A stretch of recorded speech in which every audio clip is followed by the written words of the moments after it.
Chapter 6: All that is solid melts into PR. Market Stalinism and bureaucratic anti-production. Mike Judge's unjustly under-celebrated film, Office Space, is as acute an account of the 90s, early 2000s workplace as Schrader's Blue Collar was of 70s labor relations. Instead of the confrontation between trade union officials and management in a factory, Judge's film shows a corporation sclerotized by administrative anti-production. Workers receive multiple memos from different managers saying the exact same thing. Naturally, the memo concerns a bureaucratic practice. It aims to induce compliance with a new procedure of putting cover sheets on reports. In keeping with the being smart ethos, the management style in Office Space is a mixture of short sleeves informality and quiet authoritarianism. Judge shows this same managerialism presides in the corporate coffee chains where the office workers go to relax. Here, staff are required to decorate their uniforms with 7 pieces of flair to express their individuality and creativity, a handy illustration of the way in which creativity and self-expression had become intrinsic to labor in control societies, which, as Paolo Verno, Jan Molière, Boutang, and others have pointed out, now makes effective as well as productive demands on workers. Furthermore, the attempt to crudely quantify these effective contributions also tells us a great deal about the new arrangements. The flair example also points to another phenomenon: hidden expectations behind official standards. Joanna, a waitress at the coffee chain, wears exactly 7 pieces of flair, but it is made clear to her that, even though 7 is officially enough, it is actually inadequate. The manager asks if she wants to look the sort of person who only does the bare minimum. "You know what, Stan, if you want me to wear 37 pieces of flair," Joanna complains, "why don't you just make the minimum 37 pieces of flair?" "Well," the manager replies, "I thought I remembered you saying that you wanted to express yourself." Enough is no longer enough. This syndrome will be familiar to many workers who may find that a satisfactory grading in a performance evaluation is no longer satisfactory. In many educational institutions, for instance, if after a classroom observation a teacher is graded as satisfactory, they will be required to undertake training prior to a reassessment. Initially, it might appear to be a mystery that bureaucratic measures should have intensified under neoliberal governments that have presented themselves as anti-bureaucratic and anti-Stalinist. Yet new kinds of bureaucracy, aims and objectives, outcomes, mission statements, have proliferated, even as neoliberal rhetoric about the end of top-down, centralized control has gained preeminence. It might seem that bureaucracy is a kind of return of the repressed, ironically re-emerging at the heart of a system which has professed to destroy it. But the resurgence of bureaucracy in neoliberalism is more than an atavism or an anomaly. As I have already indicated, there is no contradiction between being smart and the increase of administration and regulation.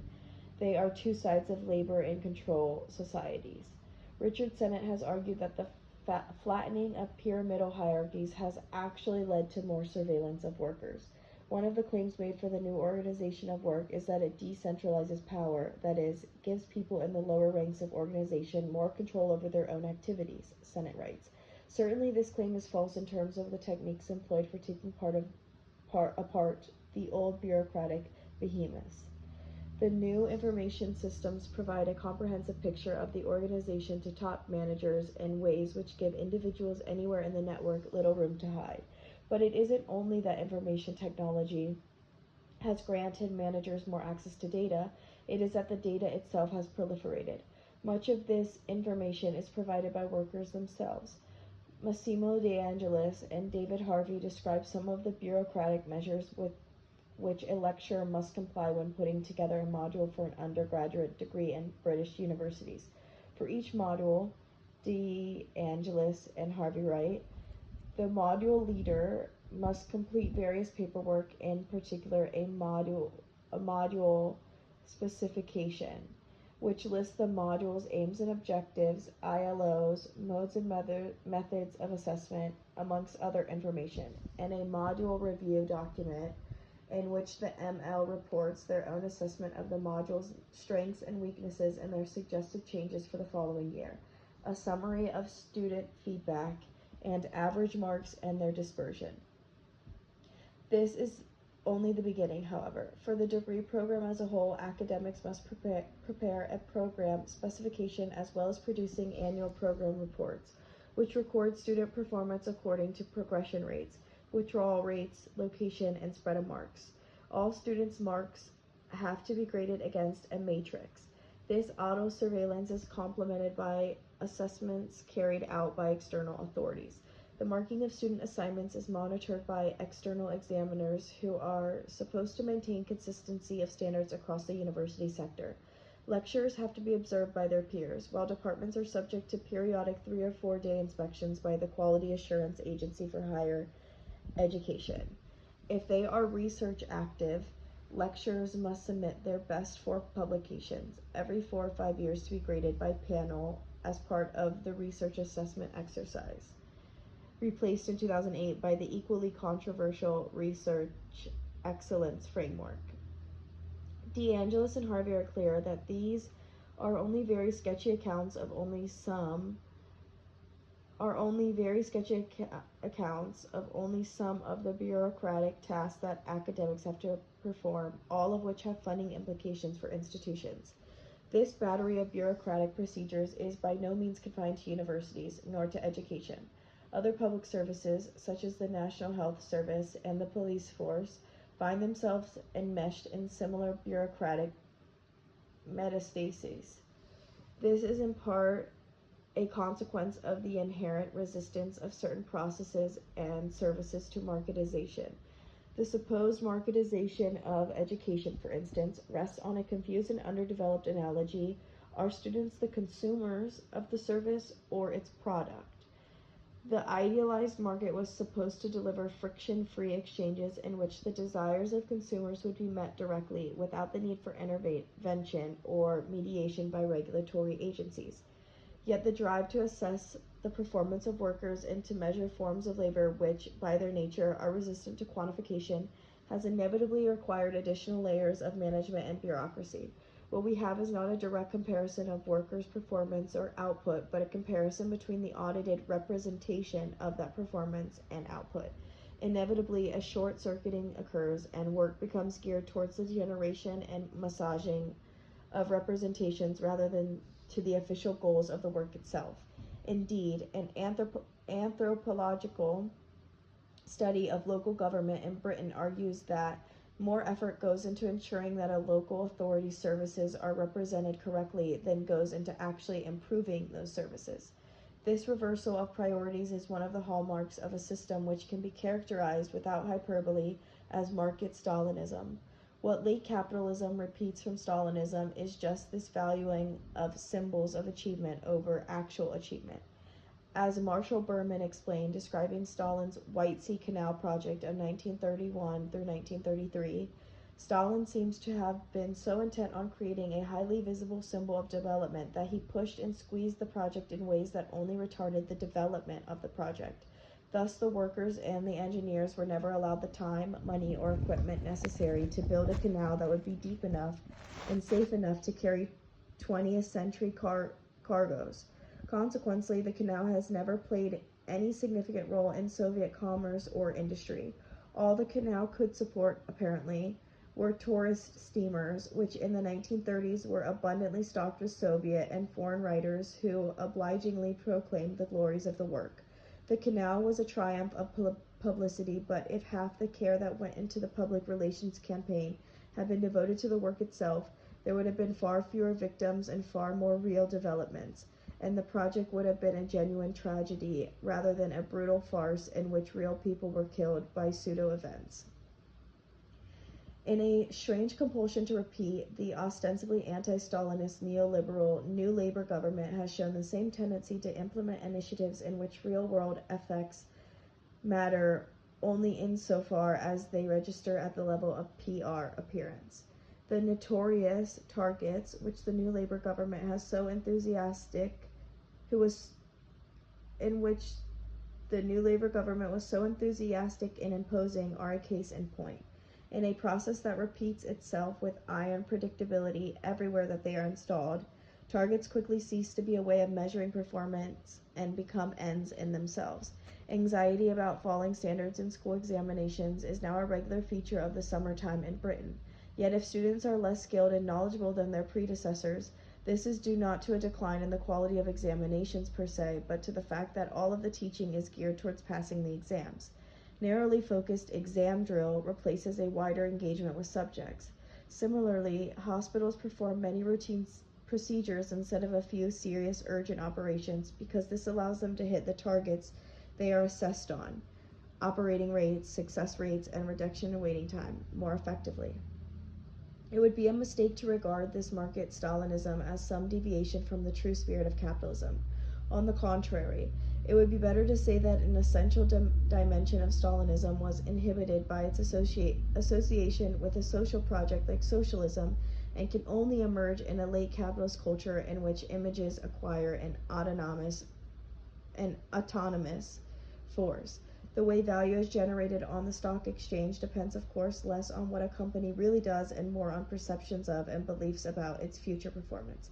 In capitalism, that is to say, all that is solid melts into PR, and late capitalism is defined as least as much by this ubiquitous tendency towards PR production as it is by the imposition of market mechanisms.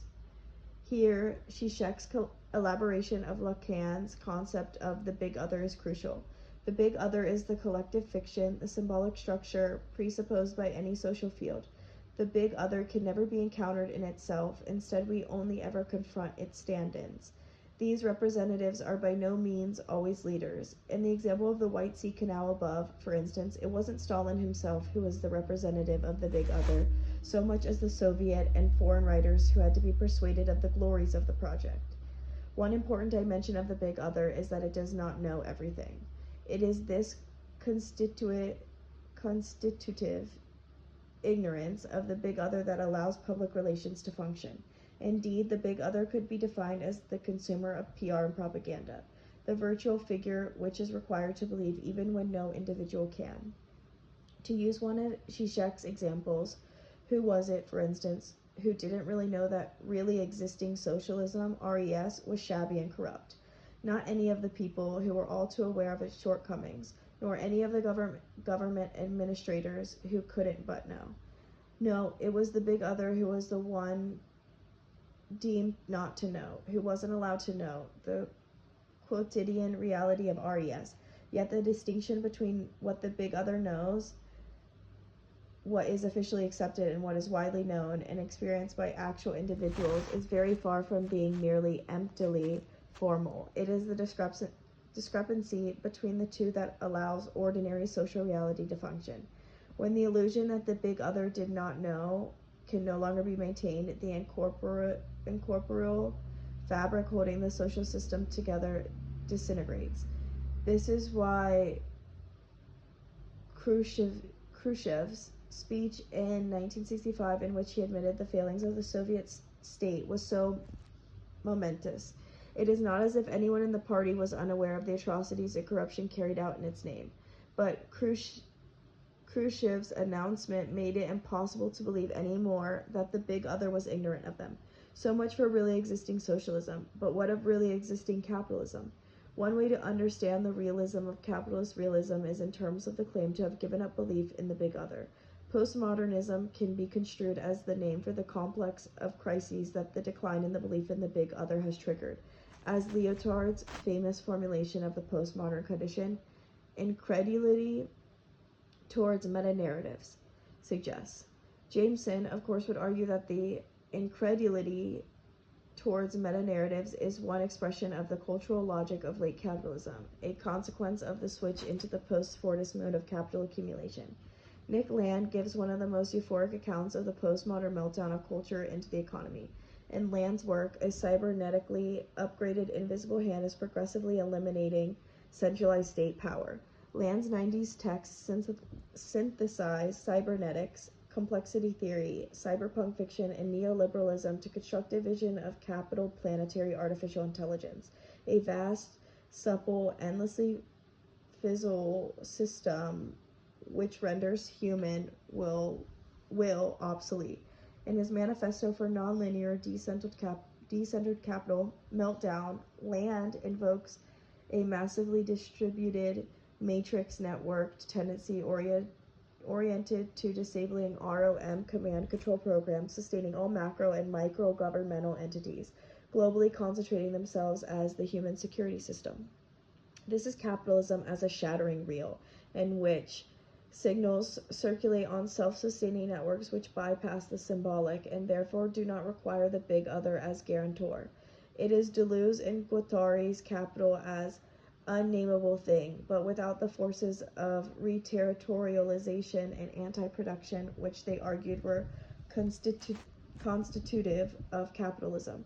One of the problems of Land's position is also what is most interesting about it, precisely that it posits a pure capitalism, a capitalism which is only inhibited and blocked by extrinsic rather than internal elements.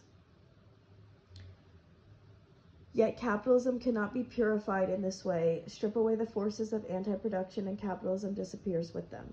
Similarly, there is no progressive tendency towards an unsheathing of capitalism, no gradual unmasking of capital as it really is, rapacious, indifferent, inhuman. On the contrary, the essential role of the incorporeal transformations effectuated by PR, branding, and advertising in capitalism suggests that in order to operate effectively, capitalism's rapacity depends upon various forms of sheathing. Really existing capitalism is marked by the same division which characterized really existing socialism, between, on the one hand, an official culture in which capitalist enterprises are presented as socially responsible and caring, and on the other, a widespread awareness that companies are actually corrupt, ruthless, etc. In other words, capitalist postmodernity is not quite as incredulous as it would appear to be. As the jeweler of Gerald Ratner famously found to his cost, Ratner precisely tried to circumvent the symbolic and tell it how it is, describing the inexpensive jewelry his shop sold as crap in an after-dinner speech. But the consequences of Ratner making this judgment official were immediate and serious. £500 million was wiped off the value of the company and he lost his job. Customers might previously have known that the jewelry Ratner sold was poor quality, but the big other didn't know. As soon as it did, Ratner's collapsed. Vernacular postmodernism has dealt with the crisis of symbolic efficiency in a far less intense way than Nick Land. Through metafictional anxieties about the function of the author and in television programs or films which expose the mechanisms of their own productions and reflexively incorporate discussions of their own status as commodities. But postmodernism's supposed gestures of demystification do not evince sophistication so much as a certain naivety, a conviction that there were others in the past who really believed in the symbolic. In fact, of course, symbolic efficiency was achieved precisely by maintaining a clear distinction between a material empirical causality and another incorporeal causality proper to the symbolic. Zizek gives the example of a judge. I know very well that things are the way I see them, that this person is a corrupted weakling, but I nonetheless treat him respectfully since he wears the insignia of a judge, so that when he speaks, it is the law itself which speaks through him. However, postmodernism's cynical reduction to reality falls short. When a judge speaks, there is in a way more truth in his words than in the direct reality of the person of judge. If one limits oneself to what one sees, one simply misses the point. Lacan aims at this paradox with his Les non-dupes errant, those who do not allow themselves to be caught in the symbolic deception fiction, who continue to believe their eyes are the ones who err most. A cynic who believes only his eyes misses the efficiency of the symbolic fiction and how it structures our experience of reality. Much of Baudrillard's work was a commentary on this same effect, the way in which the abolition of the symbolic led not to a direct encounter with the real, but to a kind of hemorrhaging of the real. For Baudrillard, phenomena such as fly-on-the-wall documentaries and political opinion polls, both of which claim to present reality in an unmediated way, would always pose an insoluble dilemma. Did the presence of the cameras affect the behavior of those being filmed? Would the publication of poll results affect the future behavior of voters? Such questions were undecidable, and therefore reality would always be elusive. At the very moment when it seemed that it was being grasped in the raw, reality transformed into what Baudrillard, in a much misunderstood neologism, called hyperreality. Uncannily echoing Baudrillard's fixations, the most successful reality television programs ended up fusing fly-on-the-wall documentary elements with interactive polling. In effect, there are two levels of reality in these shows: the unscripted behavior of the real-life participants on screen, and the unpredictable responses of the audience at home, which in turn affect the behavior of the on-screen participants. Yet reality TV is continually haunted by questions about fiction and illusion. Are the participants acting, suppressing certain aspects of their personality in order to appear more appealing to us, the audience? And have the audience's votes been accurately registered, or is there some kind of a fix? The slogan that the Big Brother TV show uses, "You decide," captures perfectly the mode of control by feedback that, according to Baudrillard, has replaced old centralized forms of power. We ourselves occupy the empty seat of power, phoning and clicking in our responses. TV's Big Brother had superseded Orwell's Big Brother. We, the audience, are not subjected to a power that comes from outside. Rather, we are integrated into a control circuit that has our desires and preferences as its only mandate. But those desires and preferences are returned to us no longer as ours, but as the desires of the big other. Clearly, these circuits are not confined to television. Cybernetic feedback systems, focus groups, demographic surveys are now integral to the delivery of all services, including education and government. This returns us to the issue of post-Fordist bureaucracy. There is, of course, a close relationship between bureaucracy, the discourse of officialdom, and the big other. Witness two of Zizek's own examples of how the big other at work. A low-level official who, having not been informed of a promotion, says, "Sorry, I have not yet been properly informed about this new measure, so I can't help you." A woman who believed that she was suffering bad luck because of the number of her house, who could not be satisfied by simply repainting a different number herself, because it has to be done properly by the responsible state institution.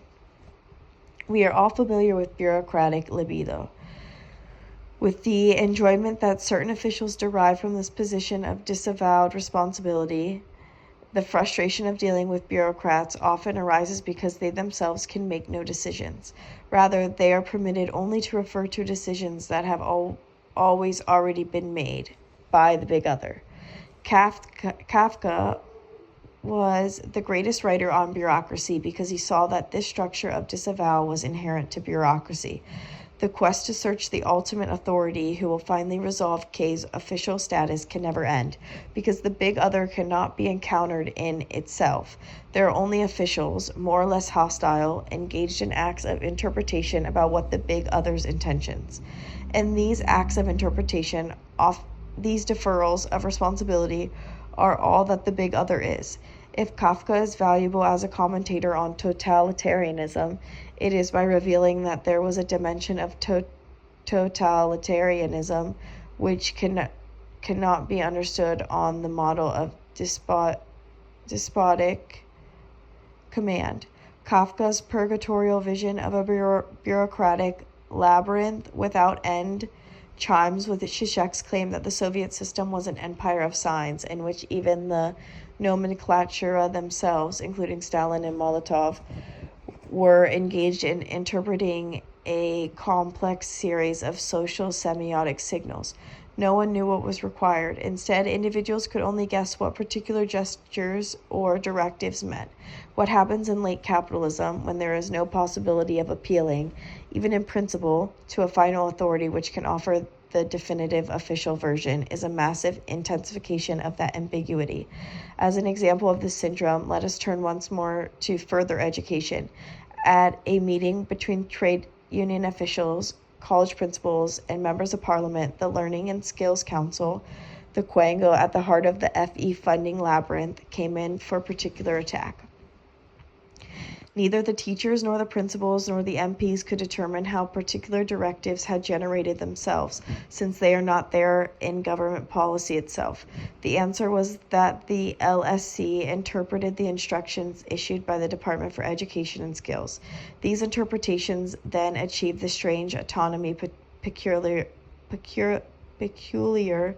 to bureaucracy. On the one hand, bureaucratic procedures float freely, independent of any external authority.